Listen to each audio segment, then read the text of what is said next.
ఒక్క ఛాన్స్, ఒకే ఒక ఛాన్స్ ఇస్తే చాలు మా టాలెంట్ నిరూపించుకుంటామని సినిమా రంగంలో ఛాన్స్ కోసం స్టూడియోల చుట్టూ, ఆఫీసుల చుట్టూ కాళ్ళరిగేలా తిరుగుతూ ఉంటారు చాలామంది.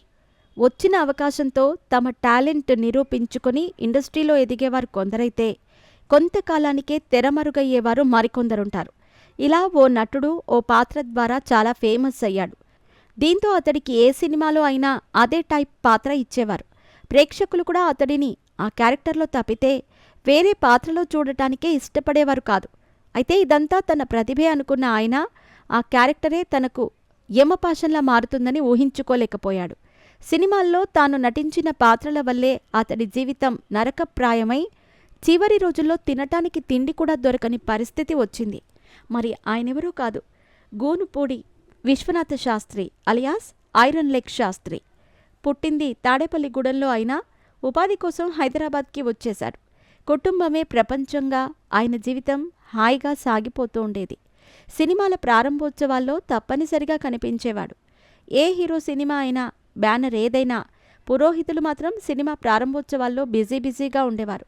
అవన్నీ చూసి ఆయనలో సినిమా పురుగు కుట్టింది. ఇండస్ట్రీలో తనకున్న పరిచయాలతో కొన్ని సినిమాల్లో చిన్నా చితక పాత్రలు వేసినా పెద్దగా పేరు రాలేదు. 1991లో రాజేంద్రప్రసాద్, శోభన జంటగా ఈవీవి సత్యనారాయణ డైరెక్షన్లో వచ్చిన అప్పుల అప్పారావు సినిమాలో ఆయనకు బ్రహ్మానందం తమ్ముడి పాత్రలో నటించేందుకు అవకాశం వచ్చింది. ఆయన పాత్ర పేరు ఐరన్ లెగ్ శాస్త్రి. సినిమాలో ఇనుప పాదాలతో కనిపించే ఆయన పాత్ర ఎప్పుడొచ్చినా ఏదో ఒక అనర్థం జరుగుతూ ఉంటుంది. దీంతో అందరి చేత తన్నులు తింటూ ఉంటాడు. ఆ క్యారెక్టర్కి అద్భుతమైన రెస్పాన్స్ రావటంతో ఐరన్ లెగ్ శాస్త్రి అనే పేరు స్థిరంగా పడిపోయింది. అయితే ఆ పేరే తన జీవితాన్ని నాశనం చేస్తుందని అప్పుడు ఆయన ఊహించి ఉండరు.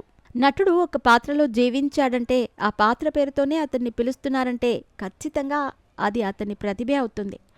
ఐరన్ లెగ్ శాస్త్రి రూపం, కాళ్ళు అప్పుల అప్పారావు సినిమాలో ఆయన్ని చూపించిన తీరు ఎంతకాలమైనా ప్రేక్షకులకు గుర్తుండిపోతుంది. సినిమాలో ఐరన్ లెగ్ శాస్త్రి వచ్చాడంటే పెళ్లి పెటాకులవుతుంది. ఆసుపత్రిలో ఉన్న వారి ప్రాణాలు పైకిపోతాయి. ఆ సినిమా తర్వాత కూడా ఐరన్ లెగ్ శాస్త్రికి వరుసగా అలాంటి పాత్రలే వచ్చాయి. చివరకు ఆయన అసలు పేరును, వృత్తిని మరిచిపోయి అందరూ ఆయన్ని ఐరన్ లెగ్ శాస్త్రి అని పాత్రగానే చూశారు. బయట ఎక్కడా కనిపించినా ప్రేక్షకులు ఆయన్ని అలాగే పిలిచేవారు. అతి తక్కువ కాలంలోనే 150 సినిమాల్లో నటించారు. కానీ అవే మోస పాత్రలు ఎంతకాలం ఉంటాయి? కొంతకాలానికి అతన్ని నిజంగానే అపశకునంగా భావించసాగారు. సినిమా షూటింగ్ ప్రారంభం సినిమా వారికి ఒక శుభకార్యం లాంటిది. చూస్తూ చూస్తూ శుభకార్యాలకు ఐరన్ లెగ్ని ఎలా పిలుస్తామని క్రమంగా అతన్ని పౌరోహిత్యానికి ఎవరూ పిలిచేవారు కాదు. ఎక్కడికి వెళ్ళినా అతను ఉంటే ఆ కార్యానికి మంచిది కాదని భావించేవారు. దీంతో ఐరన్ లెగ్ శాస్త్రి చివరి రోజులు దయనీయంగా గడిచాయి. కుటుంబం గడవటానికి డబ్బులు లేక, సినిమాలో అవకాశాలు లేక మద్యానికి బానిసయ్యారు. ఎవరు కనిపిస్తే వారి ముందు చేయి చాచేవారట. ఆ క్రమంలోనే అనారోగ్యం పాలై 2006లో గుండెపోటుతో మరణించారు. వీధిన పడిన తమ కుటుంబాన్ని ఆదుకోమని ఐరన్ లెగ్ శాస్త్రి కుటుంబం సినీ పరిశ్రమను వేడుకున్నా పెద్దగా స్పందించలేదని సమాచారం.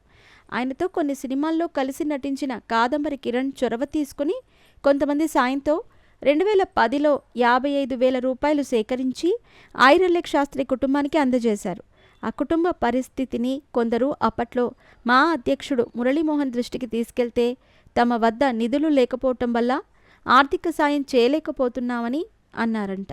సినిమా ఇండస్ట్రీలో 1-2 ఫ్లాపులు వస్తేనే ఐరన్ లెగ్ ముద్ర వేసేస్తూ ఉంటారు. ఆ ట్యాగ్ పోగొట్టుకోవటానికి ఇండస్ట్రీకి కొత్తగా వచ్చిన నటులు తెగ కష్టపడుతూ ఉంటారు. అలాంటిది ఏకంగా ఒక నటుడి పేరే ఐరన్ లెగ్ అని ఉంటే ఆయన పరిస్థితి ఇంకెంత దారుణంగా ఉంటుంది.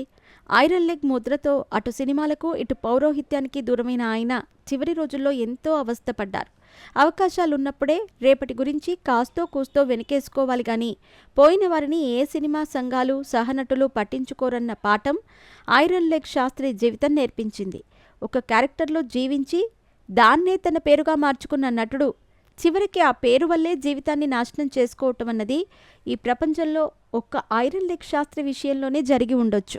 వెండితెరపై ప్రేక్షకులతో నవ్వులు పోయించిన ఆయన జీవిత చరమాంకంలో పడిన కష్టాలు తెలిస్తే ఎవరి కళ్ళైనా చెమర్చక మానవు.